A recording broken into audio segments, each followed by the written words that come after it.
In this video, I want to talk about collecting experiences over things. Now, an experience is kind of self-explanatory. It's something that you do or take part in that creates like a memory, be it positive or negative. It's just something that occurs in life. Whereas things are just these tangible objects that you can accrue over time that just end up kind of collecting dust in your garage. Now, there's nothing wrong with having nice things. There's nothing wrong with, a certain level of consumerism. But if that is where all of like your money and time and effort are going into, like the next best car, the next best, even if it's like food or something like that, you tend to miss out on all the things that are surrounding that is really indicative of what that actually means in terms of value. So people generally buy experiences even though they're buying things in the process. Like you buy a really nice car, not necessarily because it's a nice car, but because you'll be able to drive and show it off around other people, and you get that kind of that validation from them.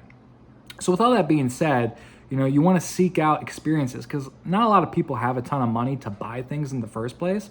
But, again, buying a lot of things is kind of like a vapid way of using your hard-earned resources, be they money, financial, or time, when it could be devoted to having an experience. Like people who go to like Disney World with their family, they're going to have a lot better time with their children because it's just like a new novel experience than say if they just buy them a bunch of gifts under the tree. Now, both are fine, like I said, but you want to gear your life more towards those experiences because those are what kind of stay with you.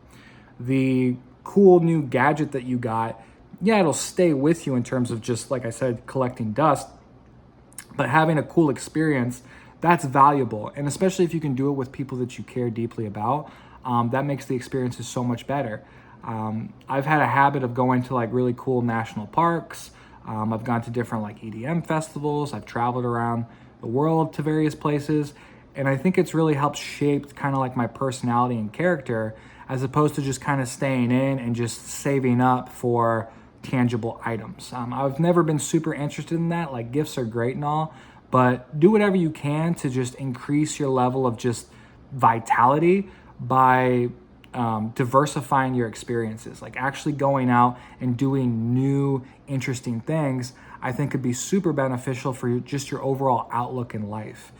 It doesn't have to be anything crazy. You don't have to get like a trip to Australia or something like that. But if you try out a new coffee shop or you see an interesting person and you go and comment on like, why are they feeding the pigeons at this hour?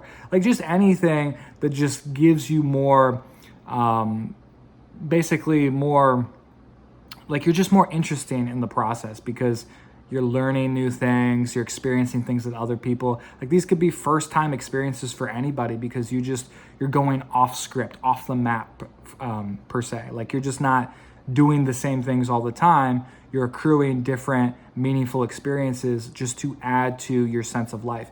And I'll tell you, like this actually does, lift, ill feelings like depression and things like that because you see life more kind of like a video game where you're just, like I said, you're going off the map, off the script to just go and have these like little mini adventures. It's a lot better than just kind of like accumulating things because the things, you'll like them for a little bit and then you'll stop. But the experiences, they stick with you forever and then you could like build off of that and have cool tangential experiences that are related to that in the future. So I hope that helps. I'll see you all in the next one.